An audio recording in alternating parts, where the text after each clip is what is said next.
اب حضرت خالد بن ولید رضی اللہ تعالیٰ عنہ کی تمام زندگی پہ نظر ڈالیے اور ہم اس بات کا تجزیہ کرتے ہیں کہ وہ کیا فیکٹرز تھے جن کی وجہ سے قبیلہ قریش کا ایک جنگجو، ایک جانباز، انسانی تاریخ کا سب سے عظیم و شان جنرل اور کمانڈر اور اسٹریٹجسٹ بنا۔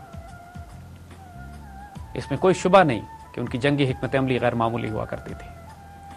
انہوں نے جو طریقہ جنگ ایجاد کیا وہ اس زمانے کے لحاظ سے کئی 100 سال آگے تھا۔ ان کی جنگی حکمت عملی اس وقت کے اعلیٰ ترین ذہن بھی نہیں سمجھ پاتے تھے، چاہے ان کا تعلق پرشین یا رومن امپائر سے کیوں نہ ہو۔ ان کی ذاتی دلیری، ان کی جرأت، ان کی شجاعت، ان کا خطرات میں کود پڑنے کی عادت اور جنون اور دیوانگی کی حد تک یہ شوق کہ وہ میدان جنگ میں اللہ کی راہ میں جہاد کریں، یہ بہت بڑے بڑے فیکٹرز تھے جنہوں نے خالد بن ولید کو خالد بن ولید سیف اللہ بنا دیا۔ رسول اللہ صلی اللہ علیہ وسلم سے ان کا والہانہ عشق اور تعلق اور محبت اور ایک روحانی کیفیت، اور بعض کتابوں میں تو یہ بھی لکھا ہوا ہے کہ وہ صاحب کشف و کرامت مجاہد تھے۔ ان کے وجود سے اس سے بڑی کرامت اور کیا ہو سکتی ہے کہ جب وہ یہ فیصلہ کریں کہ میں 30 مجاہدین کے ساتھ 60,000 کے لشکر پہ حملہ کروں گا، اور جو ان کے ساتھ ساتھی مشورہ دینے والے ہیں وہ یہ مشورہ دیتے ہیں کہ 30 کم ہے، تم 60 لے جاؤ۔ وہ کون سے ایسے راز تھے جو ان لوگوں کو معلوم تھے،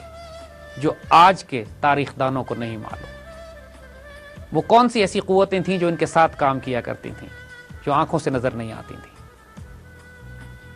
ورنہ اگر ظاہر میں دیکھا جائے تو یہ صرف دیوانگی ہے، ممکن نہیں ہے کہ کوئی اس طرح کی جنگی حکمت عملی تیار کرے اور اس پہ عمل بھی کرے جب تک کہ اس کو ایمان اور جنون کی حد تک یہ یقین نہ ہو کہ کچھ روحانی قوتیں میرے ساتھ ہیں اس معاملے میں۔ اسلام کی تاریخ اٹھا کے دیکھیے، اس کے بعد آنے والے تمام وہ غازی جنہوں نے تاریخیں مرتب کی ہیں، جنہوں نے قوموں کو فتح کیا ہے، جنہوں نے اپنے نام پتھر سے کندہ کرائے ہیں، وہ تمام کے تمام صرف ظاہری اسباب پر بھروسہ نہیں کرتے تھے۔ ان کے پاس کچھ غیر معمولی، کچھ روحانی قوتیں بھی ان کے ساتھ ہوا کرتی تھیں، جو وہ فیصلہ کن ہوتی تھیں اس تاریخ کو مرتب کرنے میں جو آج ہم ان سے منسوب کرتے ہیں۔ حضرت خالد بن ولید رضی اللہ تعالیٰ عنہ وہ پہلے جانباز تھے، وہ پہلے شاہین تھے جنہوں نے عالم اسلام کی سرحدوں کو جزیرہ نما عرب سے باہر پھیلانے میں کردار ادا کیا۔ اس کے بعد آپ کے بعد آنے والے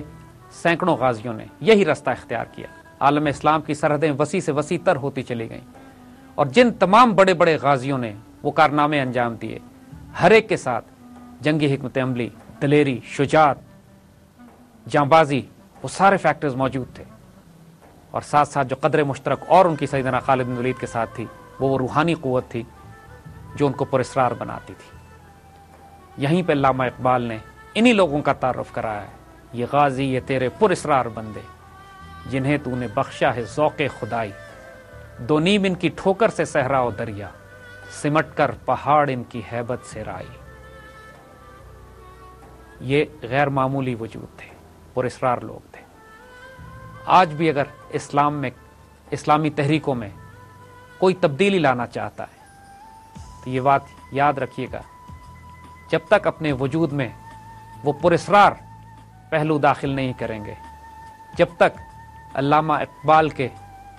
یہ غازی نہیں بنیں گے، دو نیم جن کی ٹھوکر سے صحرا و دریا، آپ کی ظاہری کوششوں میں وہ برکت نہیں آئے گی جو تبدیلی لے کر آتی ہے۔ انشاءاللہ آئندہ اور غازیوں اور پراسرار لوگوں کی داستانوں کے ساتھ۔ وعلیکم السلام ورحمۃ اللہ وبرکاتہ۔